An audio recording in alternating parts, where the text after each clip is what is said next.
recording. No? Okay. All right, we're going to leave the door open. Okay, hi everybody. Welcome everyone to our program, Help My Child Struggles with Making Friends. I know this is a crazy time to leave your families at 8 p.m. Yeah, I feel like it's 8 a.m. 8 p.m. So really thank you very much for coming. We're going to start with, well, no, I'm not even going to start with housekeeping. I'm going to start with just telling you a little bit about SEARCH, what SEARCH does. We are the Lucille and Arthur Greenberg SEARCH program. We help kids get services from the New York City Department of Ed. We also help you through the process. We help you figure out what your child needs. We get, sometimes it's not services from the Board of Ed, sometimes it's other services, outside services. We try to connect you with those. The other things we do, we do advocacy. The other things we do is connect you with resources. We facilitate communication with schools. We troubleshoot difficult issues, and I will tell you, post-pandemic, we are hearing and seeing a lot of difficult issues. I'm sure all of you are seeing that with your children, by the way, not just our community, across the board, really everywhere. We also have a couple of programs. One is called our Parent Engagement Center, and that is counseling for parents, individual Zoom or phone counseling for parents that gives you parenting skills to help your child. It's a program funded, believe it or not, by the Board of Ed, Title I. It's actually been extended to Title IV, which is our government money coming back, our taxes coming back to our community. Even if your child is not in a Title I school, you are entitled to get free counseling once a week. Unfortunately, we have a wait list, but you are entitled to sign up, and if you're interested, our information is here. You can call us. We are co-sponsored in this program tonight with MHR, Mental Health Referral, and Susan Schmuel over here is a representative of Mental Health Referral. They offer resources for any type of mental health issues that you may have. They make referrals, they send you to the right place, they give you the right advice, and we really thank MHR, also UJA, for funding, for their support of this program. I want to thank my staff, Sari and Laura, for getting us to this point. I also want to thank Simi Balaciano, who's actually manning the front desk right now, because we don't have anybody letting people in, for all of their help getting this thing through, getting this thing done. We have a couple of upcoming programs also, and that is a screening day, a 2- and 3-year-old screening and deal where we're going to have professionals who can screen your children for any types of issues, OT, PT, speech. If you feel you're not sure, you think your pediatrician isn't paying attention and you think there might be an issue, we're going to offer that screening at the beginning of the summer. Our Recipe for Success, which is always in August, and that's an all-day, a day full of workshops, and we have Esther Tawachi in the middle of the day. It's a fabulous program. You can come for one workshop, you can come for two workshops, you can do whatever you like, but it's a really wonderful program. We also have a lecture with Barbara Listhouse, one of our favorite people. And if you ask me what she's speaking about, I don't remember. We need volunteers. If you like this program and if you think you are appropriate for our group, please let us know afterwards and say you'd like to volunteer. We're actually looking for a house and deal for our events, so let me know. You can follow us on Instagram for future events, SBH updates, and now I'm actually going to do the housekeeping, which is there are QR codes on every table. Hopefully you have a smartphone. Even if you register again, okay?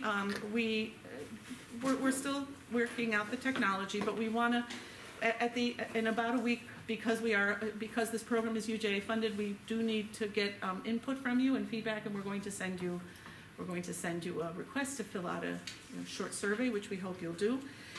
When you do that, we're able to get more funding for further events. Also, everybody's got one of these. I'm going to ask you to lower your thing, to put it on vibrate so that we don't have, so we don't get disturbed. New phone, I don't remember how to do it, and it's probably going to ring sometime, so I apologize already. I would like to move on to our program, okay? I would like to introduce Ratzon Gholian. Know him for a lot of years. He's been here at SBH. Part of our intake process, part of our social services. He does counseling. He has private practice. What am I forgetting, Ratzon? I should have taken a little bio from you. Okay, I just felt I know so I could introduce him. He really put a lot of effort into tonight's topic, and I have to tell you, tonight's topic is a hot topic. We hear about it all the time. as I said, not just our community, but it is across the board. I think the pandemic made it a lot worse. And we really hope tonight we're going to get some great information. It's a great program, and we'll learn a lot about what we can do to help our children become more social and make the friends that they want and that we want them to have. So without further ado, Ratzon. Thank you, everybody. Welcome. I really appreciate that you all came out here tonight. I know that tonight was a little bit of a hectic night for a lot of people. A lot of kids had a lot of programs. So if you're here tonight, this must be very important to you, as it is meaningful to me. So I really appreciate you guys coming. And again, thank you, Miriam, and the staff, Susan, and the MHR staff. They're really amazing. They're so easy to work with. They're so, you know, when I walked into Sari's office and I said, Sari, this is what I'm seeing. I'm telling you, this is it. This is like the issue. This is what we need to work on. And she was right on board. She ran with it, and here we are tonight. So really big thank you, and you know, a show of gratitude to them. So yeah, I mean, I hear this all the time. Everyone in my class hates me. You know, no one ever invites me. Super Bowl parties are a disaster. For a lot of kids, it's a lot of fun. For a lot of kids, it's not. Birthday parties, very, very difficult. Everyone else is getting invited, going, coming, running, this, that, the other, this program, that program. And then there's, you know, there are children that unfortunately are not part of that. And it's really hard. It's really hard for them. It's really hard for the parents. And, you know, there's obviously a big range. Sometimes it's just, you know, mild, and sometimes it's more severe. So I'm hoping that tonight is going to be a informative and be able to give you guys some concrete tips to walk out with as to what you can do to be able to help your child. Now, obviously, I'm not going to be able to do everything in a 1-hour lecture. Every part of what I'm saying may have a lot more to it. So my goal is to really open your minds and hopefully give you guys something to think about and be able to do some of your own research and some of your own work to be able to help you know, your child. So the research shows that socialization is obviously a very, very important aspect. It's crucial to self-esteem. It builds awareness. It actually relieves it. I was actually doing some of my own research on this, where having a healthy social life actually reduces a person's chances of anxiety. It reduces a person's chances of depression. And it gives us a much more relational, healthier, emotional experience.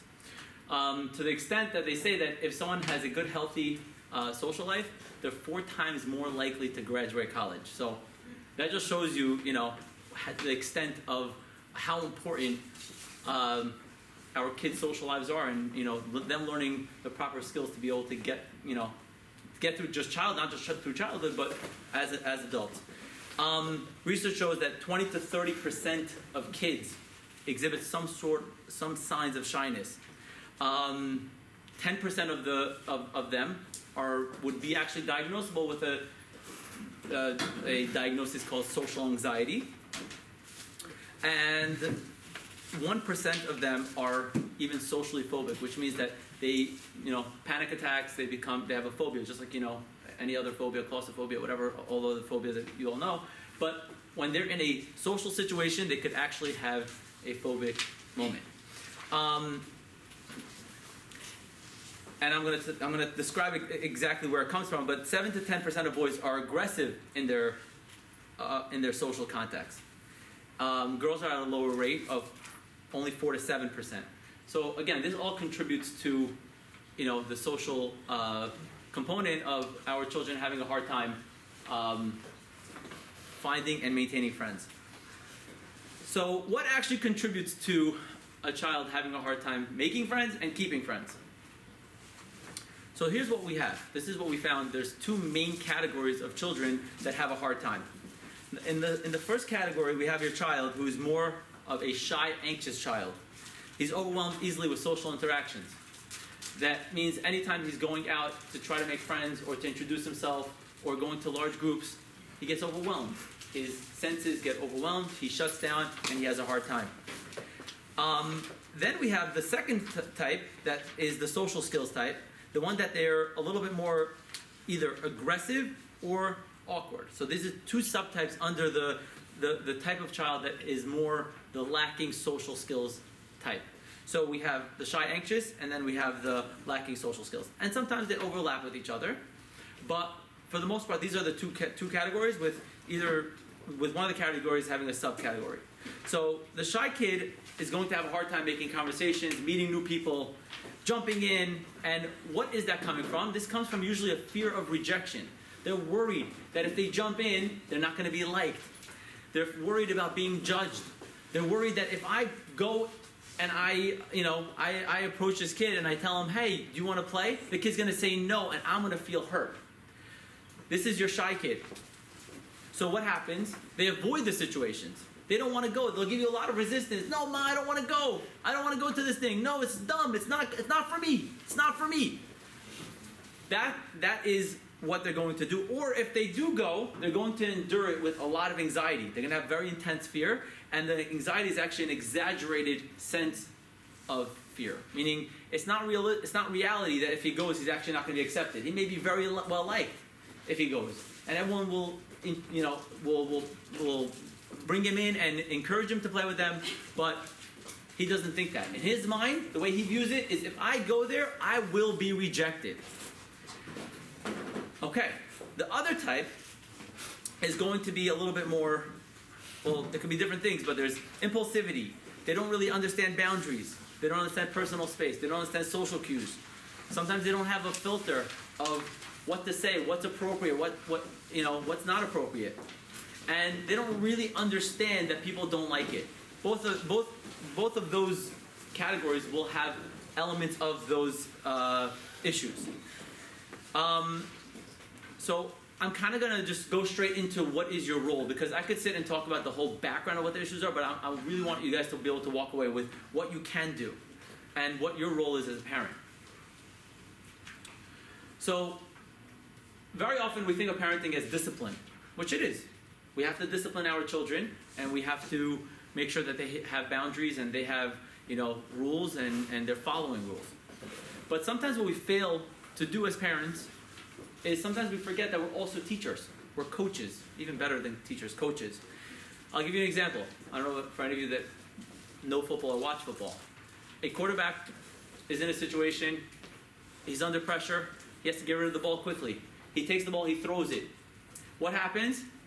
The other team catches the ball, interception. And now he's mad. He goes to the sideline, and the coach comes over to him. What does the coach say to him? Does the coach say to him, "You're in trouble! Go into the corner! How dare you do that? How dare you make that mistake? We're not talking to you." Right? They don't do that. What do? They bring an iPad, sponsored by Microsoft. And they bring the iPad, they sit next to him, and they're like, "Hey, let's look over this play. What happened over here? Oh, the guy was coming from here. Oh, you were feeling this. You didn't see that coming. If you saw that, maybe you could have seen that. Oh, this is what they're trying to do. What are they trying to do? What were you trying to do?" And they go over the play with them. And what happens is, the quarterback's like, "Oh, that's what they're doing? Okay, I get it. Next time I'm going to do it a little differently." Parents have to be like that coach. Parents are going, what I would like to do tonight is be able to empower you guys to be able to coach your children through what's necessary in order for them to be successful. Very often I hear parents saying, "Just call your friend, make plans. Just make plans. Just pick up the phone and make plans." You hear this, Stephanie? Just make plans. Why can't you just pick up just text a couple of friends, just make plans, make plans, make plans. This is all I hear. Now, I get it. That's all the parent really, that's the end result. That's what we're trying to get to, for them to make plans and have friends. But we're not understanding, we're skipping so much if we're just saying, "Hey, go ahead and make plans." I think of it as an iceberg. Where are we? Right here. There you We're here. So if we look at an iceberg, right, we have them being shy at the tip of the iceberg. They don't want to go. They don't want to make friends. And we're saying, "Don't be shy. Don't do that," without actually having any regard for actually what's going on under. What's happening underneath. What's happening emotionally for these children. And if we actually look, you can find a ton. Is it anxiety? Anxiety of what? What are they actually anxious about? Is it rejection? Is that what they're anxious about? Do they fear being judged? maybe it's a processing issue. Maybe they don't understand. Maybe other kids are a little bit quicker than them at audio processing or processing the situation, and they feel they're always behind. Verbal expression, is it their temperament? Is it self-esteem? Is it all of the above? Is it none of the above? Is it some of the above? Right? Our goal is going to be to not just look at the shyness and say, oh, go make plans. Our goal is, let's try to understand what the underlying issues are that's holding them back. So this is going to take a higher level of work on your end, because we need to sit and actually listen and try to figure out what is going on for my child. So if we're able to do this properly, we're able to handle it properly and be able to get to where we need to go. So the first place I'm going to talk about is the home, right? Social skills are actually learned at home. These are things that, so people sometimes think, oh, they think that if they go with their friends, they're going to learn social skills by going with their friends. So social skills is not actually learned with friends. You practice it with your friends. You need to learn it at home in order to practice it outside. And it is something that you can learn. In the microcosm of a home, right, the way they are sometimes at home does translate to how they will be outside. So when things like this come up at home, if you're just going to say, well, this is just what it is at home, you know? At home, this is how they are, whatever. But expect them to be different outside of the home, right? We're not really helping them actually learn those skills. We're not pushing them to try these skills. Is it annoying? Yes, it's annoying to do it at home. Sometimes we're just like, okay, let them fight. Let them, and I'm not saying sometimes, siblings, they have normal sibling rivalry, but we can't just sometimes just let that happen. We have to actually step in and teach them these skills. So one thing that I'm going to mention is the idea of emotional IQ.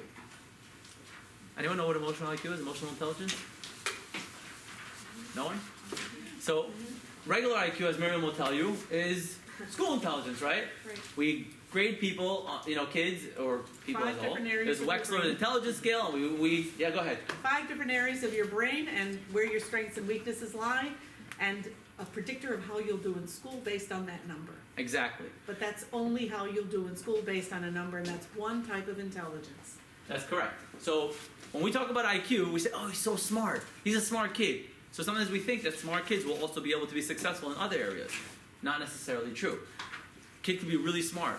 All that means is that he could do maybe really well in school, or he could really do well on some sort of math, science, these type of skills. But when it comes to emotions, there's a whole different set of skills that are necessary, and we call that set of skills emotional IQ, emotional intelligence. And the way it's defined is the ability to manage both your own emotions and understand the emotions of the people around you. Meaning to say that in order to be good at social skills, you need to understand what you're going through, and you need to be able to understand what somebody else is going through, what the other people around you are going through. And there's 5 different categories I'm not going to get into, but again, this is great stuff to read about. What is actually emotional IQ? Because in order to do well, we need to be able to raise the emotional IQ. But the main, by the way, the research does show that success more lies with emotional IQ than with real IQ. You could be really smart, but if you don't know how to, walk into your boss's office and negotiate a raise, you're not going to get anywhere. Or negotiate a new position, you're not going to get anywhere. If you're not going to know how to get along with people, no one cares how smart you are. No one wants to talk to you if you're not going to be able to, But if you have average IQ, but your emotional IQ is high, you could actually be very successful, right? And the good news is that emotional IQ is something that you could raise, right? Right now, there's a lot of research being done, and really Daniel Goleman is the one that started the whole emotional IQ trend. But a lot of new people are coming out and are doing training, like Simon Sinek. I don't know if you guys ever heard of him. Mm-hmm. He's been doing amazing stuff with business owners and with doctors, right? Doctors are much less likely to get sued if they have high emotional IQ, if they have good bedside manners.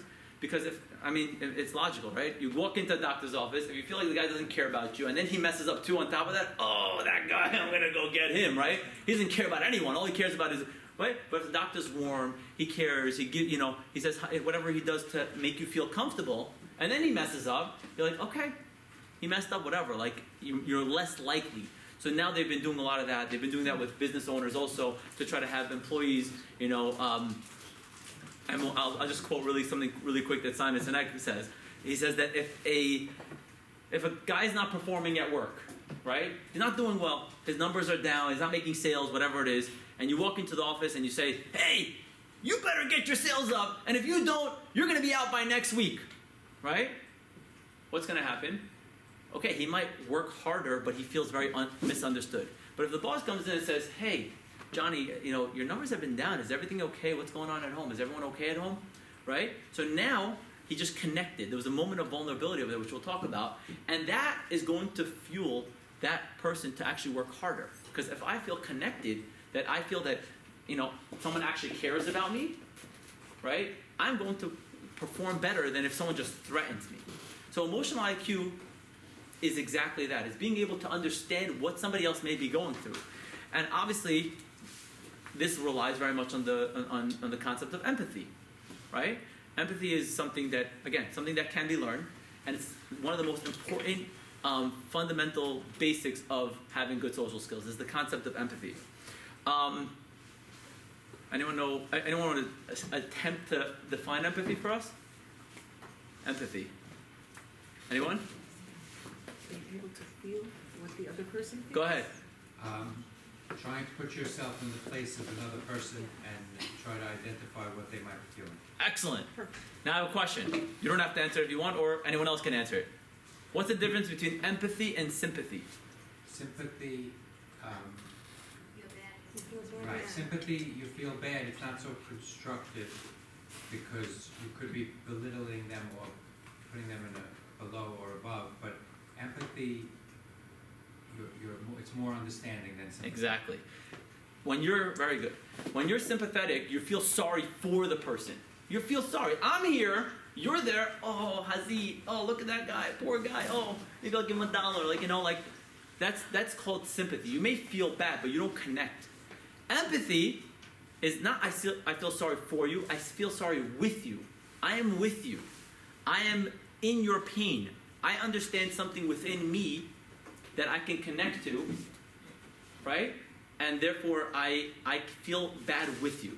So we're gonna show a quick video on this. I just think this is a very powerful video, and it's gonna help us be able to understand empathy versus sympathy. Can you do this, Laura? Yeah, right now. All right.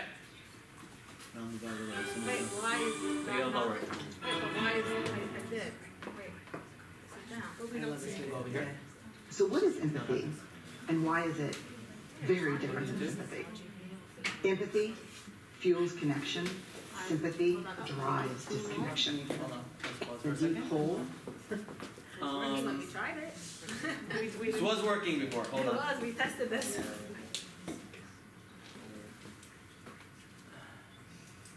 Wait, open up the PowerPoint. PowerPoint is closed. It's not on. It's not on It the wasn't PowerPoint. playing through PowerPoint, so I did it through the YouTube. And so Oh. it's supposed to open up YouTube, but Okay. it works on our PowerPoint on our laptops, though. It opens. Oh, so maybe you can open up YouTube on there? That's what we're trying. We did, but it's not coming up. Does this pop up? Try No, that. It's like this screen is frozen right now. Okay. No, it's a cute video. It's a cute video, right? You want to try to see if you can pull it up? If not, I'll just. Hold on.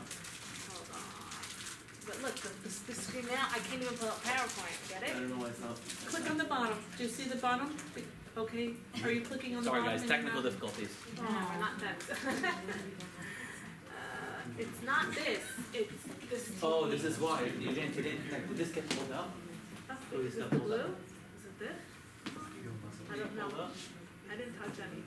Sorry, guys. Give me 1 second. Let me see if I could. No, but I see the PowerPoint right here. I know, but when I click on it, it doesn't come up. You wanna try logging back in? HTML. Sorry, y'all. What about screen share? I saw a thing called that said screen share. It's not the computer. It's the TV. TV's not working. It's frozen. The Okay. screen just froze. Should we just maybe turn it off and turn it on again? Try the power. Try the Oh, power power? on, power Okay, on. one more thing we're gonna try here. Sorry, guys. We need full-time IT in our building. Where's Andre? Yeah. Did that a live ball in our party. Okay, let's see. Maybe we can, Okay, maybe it'll let's come back. see. Let's see. All Try right, again, try Laura? now. Oh, hang on a second. Do you wanna log out and log back in? And they shout out from the See, bottom. the and they video is say, on, like the I'm volume. stuck, it's dark, I'm overwhelmed. You And see it on then here? Yeah. we look and we say, hey, I'm down. I know what it's like. Oh, the latest version. No? Maybe that'll help us. Okay. See that? Okay. We can't even get the PowerPoint back up? Nothing. No. Well, everybody Start has the- it, start the everybody has computer PowerPoint on there. Okay. You all have the PowerPoint on your desk, so on So your let's table. follow on that. If we could get the video up, it'll be great to just watch it. Or If not, try- I'll give you try the logging link. out, Try to log- log out. Okay. Try logging out, logging back in, okay? And then we'll go back to the video if we can. So Sorry. that's okay. It happens. It happens. So if you can see, just this is also a really cute picture. I just thought, you know, the 6 and the 9, right? So part of empathy is being able to say to yourself, where do I stand in relation to this picture, right? So different people will have different perspectives on the same exact situation. And that's really part of what real empathy is being able to take perspective. It's being able to stand in somebody else's shoes and being able to say, hey, what is that other person going through? It's a very vulnerable position. But that's where it lies. That's where a lot of emotional IQ lies. So coming back to what we were talking about with our children, this is where we really want to focus a lot of our energy on, is that we want to model and push them to be more empathetic. We want them to, you know, be social, but then when they see us, they have to be able to see what we do when we go out into the world. How we talk about people, how we take perspective. So it's very important for us that in front of our children, we are always, you know, trying to also model these behaviors. So the question is, how do we want to help? No, we're not, we're Okay. playing. How do you want to help? How can we help these different types of kids? So let's start with the first type of shyness. What can we do with a kid who is shy, who has anxiety? What can we use in order to help them you know, keep and maintain friends? So just like any other anxiety, it boils down to exposure, right? That in order for a child to overcome their anxiety about whether it's rejection or being judged, we have to get them to a place that we're exposing them somewhat to that stimuli. So in order to do that, we have to start with small steps. We have to start small, and it might just start with conversation, not even necessarily a play date, right? It has to start small, as in, hey, what are they worried about? Like we spoke about with the tip of the iceberg. What's going on for them? It's not even, hey, you need to invite your friend over, or you should go to your friend's house. Let's just start with a conversation. What goes on for you if we were to invite a kid over? Or what would go on for you if you got invited to a birthday party and you don't want to go? What is it that you would think is going to happen? You don't have to go. I just want to try to understand. That's taking a small step, right? And then, based on that, you can figure out what it is that's going on for them that they're worried about. They may not necessarily tell you exactly what it is, but you want to walk them through some of those steps. Let's say the first step of an introduction. So you're going to walk in there. What do you think is going to happen? The first thing people are going to do is they're going to look at you. What do you do when someone looks at you? What do you say? They may not know that when someone looks at you and they're new, you say, oh, hi, what's your name? You smile at them. You give a little wave. You show them that you're interested. You make eye contact. Right? These are all important things to start a conversation. They may not know that. So they're just going to go there. They're going to see a bunch of people staring at them. They shut down. Done. But if you tell them, hey, here's what's going to happen. You're going to walk in, and there's going to be people looking at you. And if you see them looking at you, what is it that it makes you feel? Oh, you feel like they're looking at you because they're judging you. How about maybe they're looking at you because they want to be your friend? And then when they come over to you, you can say, hey, what's your name? What school do you go to? And teach them how to start that conversation. You could practice this, right? This is something that needs a lot of practice. So, for example, in my practice, what I do is sometimes I'll take a ball and I'll say, we're going to have a conversation ball. Whoever has the ball, their turn to talk. So I'll say, pretend I'm new, and you come in here. So now you have the ball. Say something to me. They'll throw the ball to me. Then I'll say, okay, my name is Ratzon. What is your name? Oh, hi, my name is Michael. And I throw the ball to them, and they have to answer, and we practice that. Those types of things empower them because they're getting the exposure and saying, oh, you know what? I actually may know what to do, right? And then, okay, they may not go to someone's house the first time, but at least maybe the next time someone is around them, they may actually start with that conversation. So that we could do role playing. We could teach them introductions, like we said, practice conversation. All of this is a form of empowerment, especially for that shy kid. Some people use puppets. Puppets are a really good tool. That if they're not sure what to say, have different puppets, make them role play with each other. By the way, I do this, you'll be shocked, but I actually do this I work with a lot of teenagers as well. And I sometimes have to do this with teenagers. You think this is just for 5-year-olds, 6-year-olds, 7-year-olds, I don't know how old all your kids are, but this actually happens even, believe it or not, even for adults sometimes. Oh, I don't want to go to the interview, I don't know what to say. I don't want to go on a date, I don't know what to say. I won't know what to say, I won't know what to talk about. And when you role play, it's a sense of empowerment. Like what could actually be said already that you can't answer. So this is actually very empowering, and this is where we practice it with the shy kid. Are we up to here? Where are we up to? I think we're one before this. Oh, No, right here, yeah. Okay, we're here, yeah. Yeah, this is exactly where we're up to. I know this in Thank front you. out, so. Good job. One thing we definitely don't want to do is we don't want to label them as shy. No, there's the thing, we don't want, You click no. I don't know how. Press okay. No. Testing. Do you want the latest version? No. But I don't know how to do It's that. on the pink. Press No, the we don't want to same update now, arrow. Miriam. I think it's not a good time to update. Now with this many people in the room. It'll take 6 hours. Hold on, I'm coming. Okay, I need Okay, somebody else. we'll continue. So you definitely don't want to label them as shy. If you say, oh, it's okay, honey, you're just a little bit shy, right? Even if you want to normalize the anxiety, I would tell you to not necessarily tell them that they're shy right off the bat like that. Because it's going to keep them trapped. It's going to start an enabled cycle where they'll just say, okay, that's not me. I'm just the shy kid. I can't do that. I'm going to just walk into the room and talk to people? I'm not going to be able to do that. I'm just going to go and have a conversation. Not me. Yes? So what's the replacement word? You could say, what is your fear? What is it that you're worried about? And say, hey, you are a little bit worried about, and label it for what it is. But if you're going to if we start labeling it as, hey, you're just shy, and it just becomes a definition of who they are, it kind of holds them back. Okay. Although, by the way, shyness is a little bit, I mean, there is a bit of a biological component to it. There is a temperament piece to it. It's not like it's all behavioral. Obviously, every kid has their own temperament, and there are kids that are just not as extroverted or introverted. That's okay. It's okay for a kid to not want to go out all the time. That's not really what we're talking about over here. It's more if the kid is being held back. They want to really go out, but they can't because they don't necessarily have the skills. If they're just, if they just don't want to go out so often, okay. You still want to push them and encourage them to go and socialize and make friends and have friends. But we'll talk about that when we talk about expectations, is what are we actually expecting them to do? Then there's a concept called healthy tension, which I know, Sabrina, we use right in client services. We call it healthy tension, where when you have your child in front of you, and you're right, I get this a lot with parents. They're not sure. Should I push them? Should I not push them? It's too much. No, it's not too much. No, I should. They go back and forth. And the way I like to explain it to them is that for every single child, they're at a certain level. We want to try to get them to the next level, right? So healthy tension is the idea that you always want to try to get your child to the next step, and the next step, and the next step. Because if it's too much, what happens is you're going to overwhelm them. They'll be too overwhelmed. They'll shut down. It's not going to work. It won't be successful. If you're not stimulating them, if you're not giving them enough tension, so then they're never going to grow.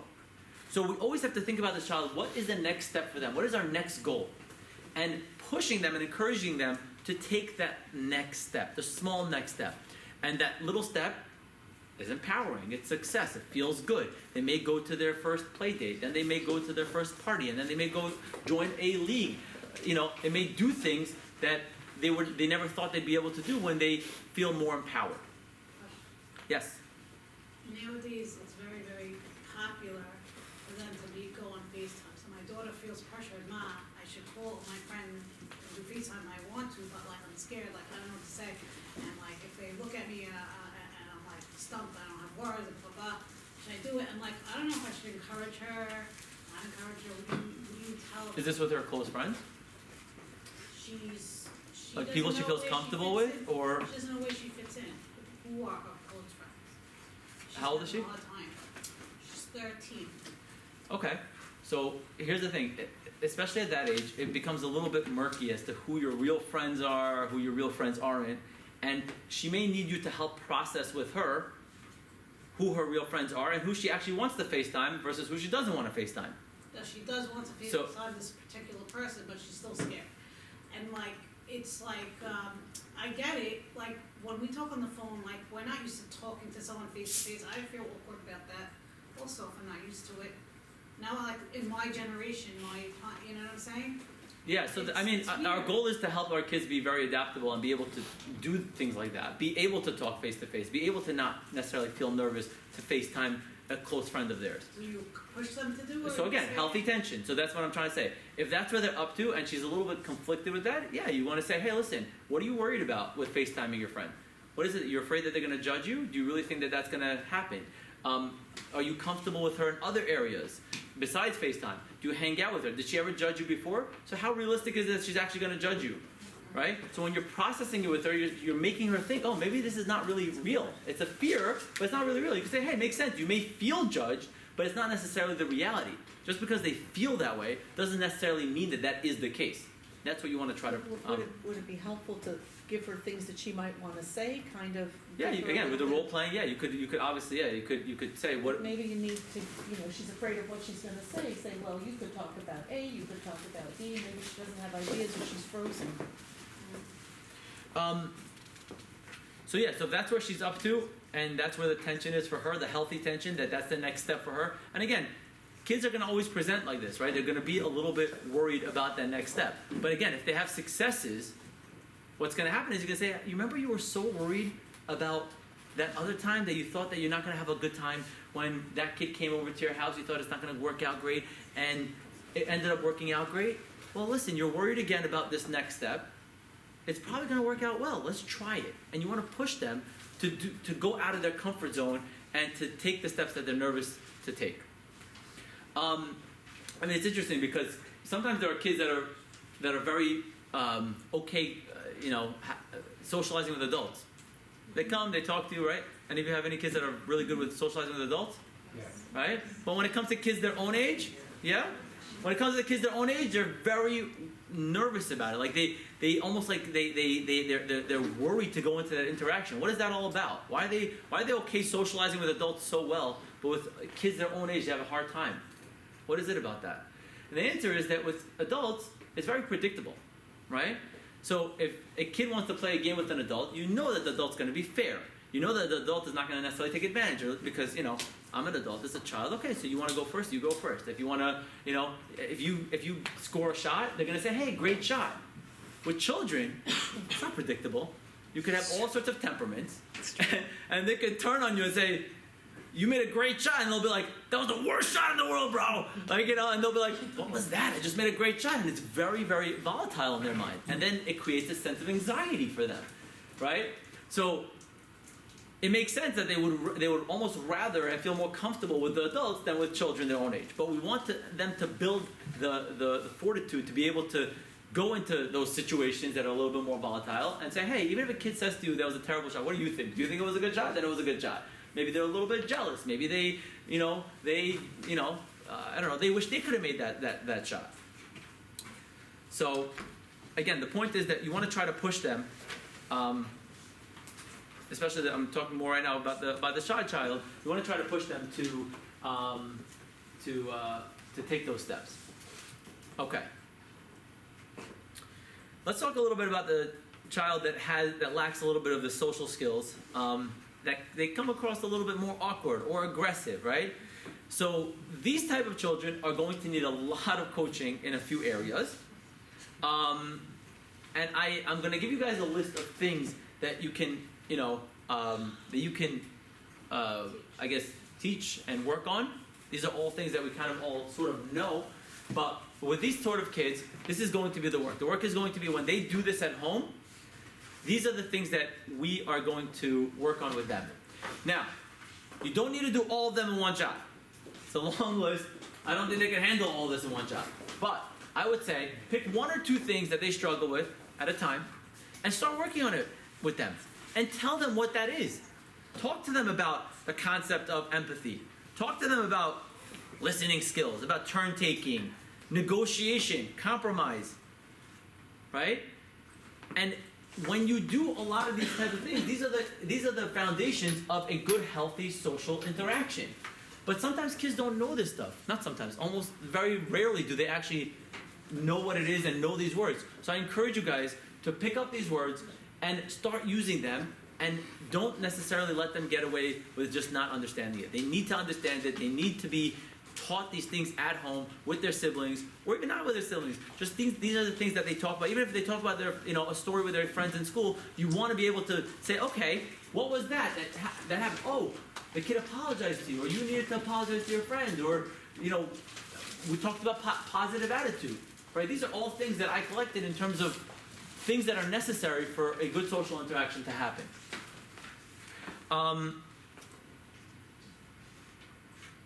The next thing is that we're going to try to implement these things, but a lot of times what I also find with parents is that they're expecting it to happen right away. They're expecting kids to just sort of like get it. There's like an expectation that, hey, as soon as I teach it to them, that's it, we're done, we're good. Now they know. And then when they mess up, we're disappointed, we show them we're disappointed, and it doesn't really work like that. We want them to practice it. It's a skill. Skills are not just learned with one conversation or one interaction. It takes time, it takes patience, and by us acknowledging it and working on it, they will get it over time. We just need to continue to be encouraging and supportive, and to, again, wear that coaching cap.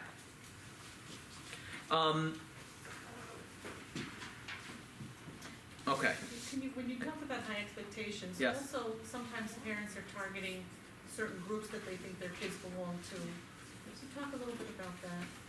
Yes, I will get into the expectation. Yes, no, that's okay. Okay, sorry. I just remembered that I So yeah, again, we want to try to set them up for success. We want to try to set them up with situations and expose them to situations that they'll actually be successful at. So if you don't think it's going to go that well, don't push them to do something that's not going to go that well. But I will say this. Even if it's not going to go perfectly, that's okay. These are going to be learning experiences. You don't want to invite his arch enemy to your house because he needs to learn social skills and be like, oh, we're going to make this work. We're going to learn from this, right? We don't want to start setting up a failing situation. But if there's a kid that's a little bit testy or you're not really sure about, yeah, push them to take that on. Push them to take it on and to learn it and learn from it. And part of this is going to be, what they actually do on these play dates. You want them to be able to have a good play date experience or activity experience. Maybe when they're younger, it's smaller groups, one-on-one. And maybe when they get a little older, it's more stimulating activities, like things that they have to work together as a team to create, maybe like a project or something. But you don't want to just have a play date and let them just go at it either. If that set it up properly. Set it up in a way that they're stimulated, that they're working together. There's tons of great games on Amazon, or great projects on Amazon that require 2 or more kids to do together. Those are the types of things that we want to try to promote. So create those play dates for them, and make sure that it's a structured sort of environment where they're going to be stimulated to work together. I guess another thing that I'll quickly talk about is hygiene. Because I do understand that kids go through the whole day. God bless. There's lunch, there's breakfast, and then they show up to the and they're already like dirty. And I actually had a guidance counselor tell me today that the kid one of the kids, unfortunately, all the kids sit 6 feet away from this one kid. Like they don't she's. Not the kid is not actually not my client, but it was regarding a different situation, and it's very we don't want that to happen. We don't want to set them up for failure. So we just have to be very mindful of that also. I know I get this question a lot also as to should we let our kids play technology over at a play date? What do you guys think? Anyone have any opinions on this? It depends how much you slept the night before. Boys do it. Yes. The boys do it more than The boys do it. That's what it is. Like it's very nice in the perfect world for them to sit and play a nice game together Absolutely. and make a project. But my 7-year-old boy is not gonna wanna do that. He's gonna wanna play football and run and go and That's jump better and than play being on an Fortnite and iPad. play all these 100%. crazy things. Football is great, by the way. Yeah. I'm great with football, but I'm saying It's like, it's not gonna be a structure. so here's the thing. Technology is part of life these days. There's nothing we can necessarily do to eradicate it, and I'm not saying it's a terrible thing either. That's not my point tonight. I just think that you want to do something else besides just technology. If they're just coming over, especially the younger they are, you want them to do other things besides just sit on Xbox and play. And by the way, there is some socialization that does happen through that. They do have to work together. I'm not saying that. Like, teenagers will fight me tooth and nail that, what do you mean? This is the best thing. Hand-eye coordination is going to be great, right? My son's friends remember at a sleepover I finally took their phones away. Yeah. Till today they talk about it. You remember when we took our phones away? I think they're more traumatized. No, I'm No, kidding. they They were are. forced to talk to each other. That's what it No, was. so. Yes. Can you give some advice as to what to do if you have a play date and the friend is really being mean to your kid? Excellent question. If the friend is being mean to your kid, so now you have to coach somebody else's child. You know, like trying to encourage the play date. So here's my take on that. I mean, if a kid is in your domain, you as the parent can encourage these sort of behaviors as well meaning these sort of skills, let's call it. These sort of skills within that framework. I mean, you're not going to parent that child, but if it also helps your child learn from it, why not? Use that to your advantage. Here's a situation where somebody else is doing something to your child. I don't know if you'll ever want to invite the kid back again, but yeah, this happens very often. A kid will go, I had a story this week. A kid went to, on a play date and got beaten up. It's very tough, and it's a kid that came a long way in terms of socializing. By the way, came a very, very, very long way. And finally, he's going on a play date, and there was a couple of kids that didn't like him that were also invited, and boom. So the question is, what should that mother do, right? It was, I think, 5 or 6 kids together over there. What can she do to, I mean, that was a little bit more extreme, but let's say it's just, they're just bothering the kid, they're name calling. Being able to coach them through that is going to be crucial for them to learn those skills. And again, say, hey, what happens if you call somebody else a name? What do you think is going on for the other kid? And I'm just curious, if someone called you then, what would you feel like, right? So you have to become like a mini therapist, unfortunately, like to feel. You did talk to them? In my Yeah, house, but you know what? In our house, we don't do that. In our house, we don't do that. We try to, yeah. I mean, again, you want to, even if they're not necessarily getting that from their home, the more exposure other kids have to this also will, as a whole, as I guess, as a community, as a society, if we're doing this as a whole, and all the parents are saying the same things and doing the same things, then the kids will pick up on this. But what do you do then? Like, let's say you send your son and he goes there, and then he comes back and he says, Mom, they were mean to me. I had a great time there, but on the car ride home, they were very mean and they were saying secrets and they were being mean. What do you say? That's their Again, problem? What do you do? No, it is. It becomes your problem, right? Now your child's telling you this. So again, you want to try to build emotional resilience within your children, right? So if someone calls them a name, obviously it's going to be much harder than just saying, okay, just get over it. It's not just get over it. You would do what you would do if anyone bothers them, right? You're telling them that really must hurt. That really must be not a good position to be in. You're coming home and these kids are all making fun of you. That must really hurt. That must not be a great position to be in. What can you do about it? And then it becomes a regular conversation, like we would talk about any sort of bullying situation, but you have to build your child up to be able to withstand sometimes things like that. Because kids can be, unfortunately, very mean. That's just how it is.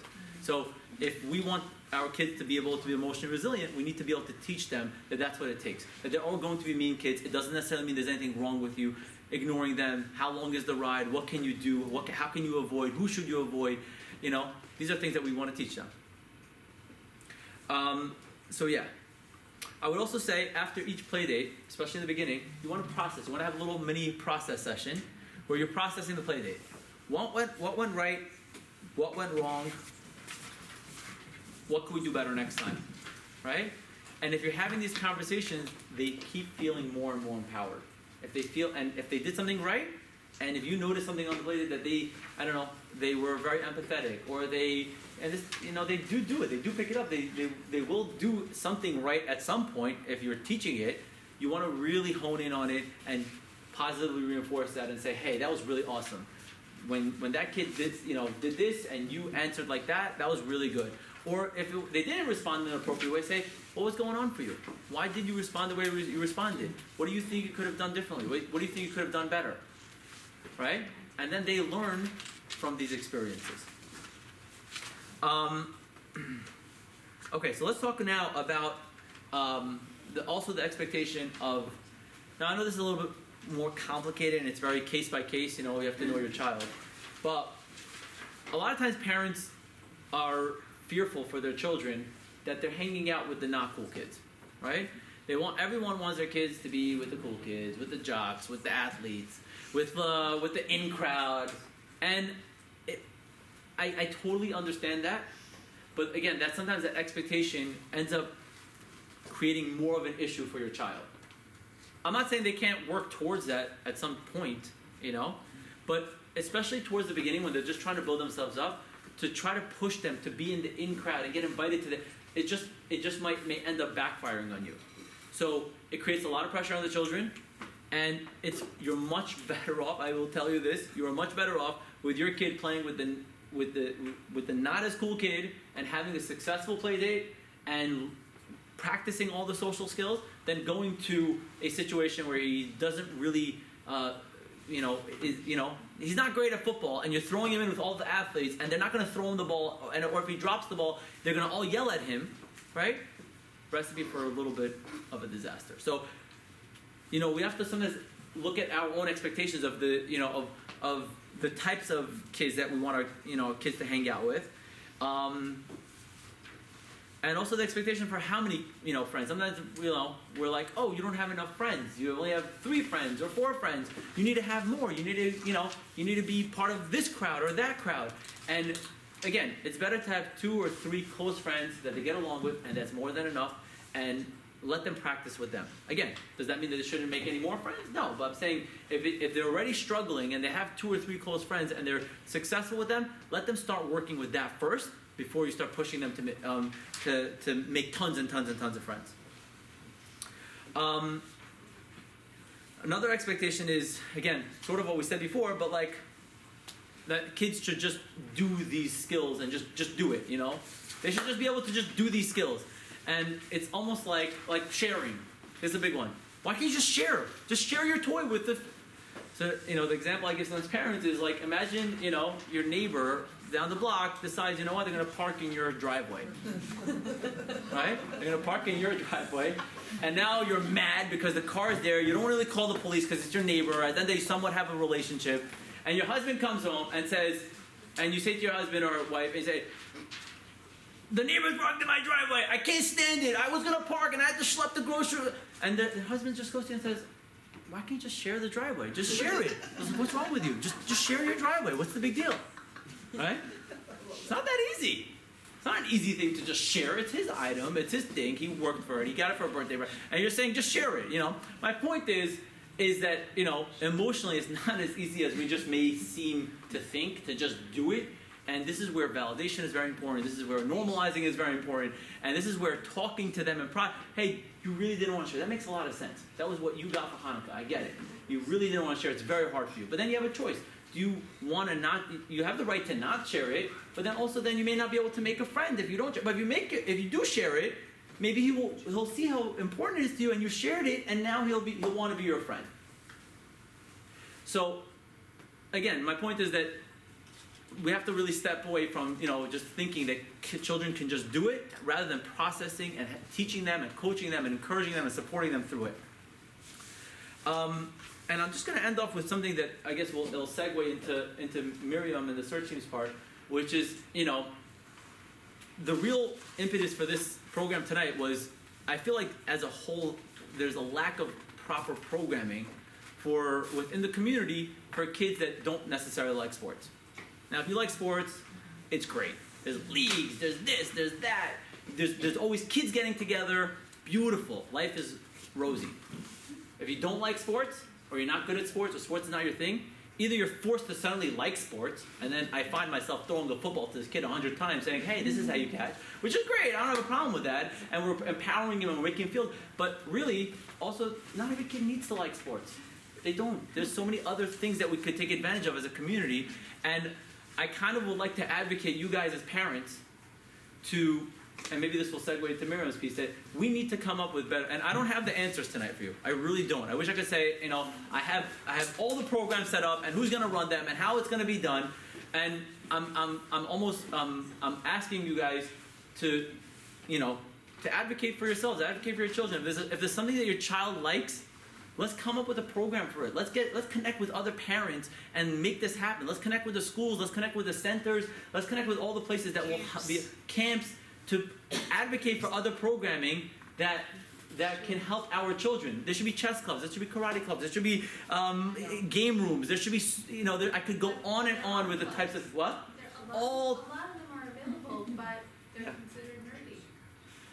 And then the kids don't want to, even though they like chess, they're not going to join the chess. My son would be happy in like a country club for kids. That's what he'd want to go in the jacuzzi, in the pool, come back out, maybe bat a little bit, go back. Okay, so They stick him in a field, you know, and he takes his shirt off and he just sits down, you know, I'm not doing this. You know what? To answer your point, though, but I think we have to sort of make it goal. Maybe you should have a chess tournament. I'm just thinking on the spot as you're thinking. Maybe we have to have a chess tournament that whoever wins the chess tournament is like the golden boy. Why is it always the kid that wins the Super Bowl and is the MVP? Why? Yeah. Maybe it should be the kid who won chess. Maybe it's got to be a big deal. Maybe it's got to be presented, you know, on a bigger forum. Because that's I what don't know. kids make. But this is where I'm saying I feel like there has to be some advocacy being done.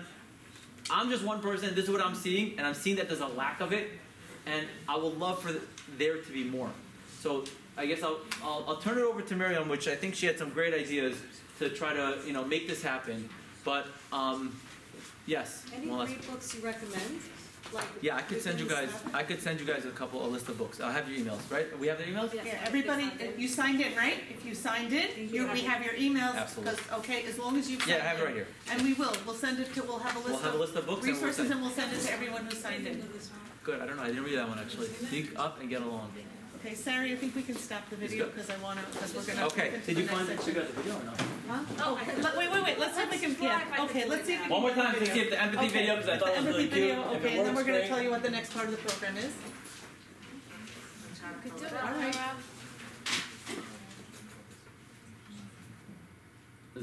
That's it. Look, we got it working. Place where everything you imagine. Go ahead. I'll tell you guys which video it is also that you guys Yes, can look Sarah, you up. turned it on? No, okay, we can turn it on. Okay, well, I just actually want to thank Ratzon very much for that. Very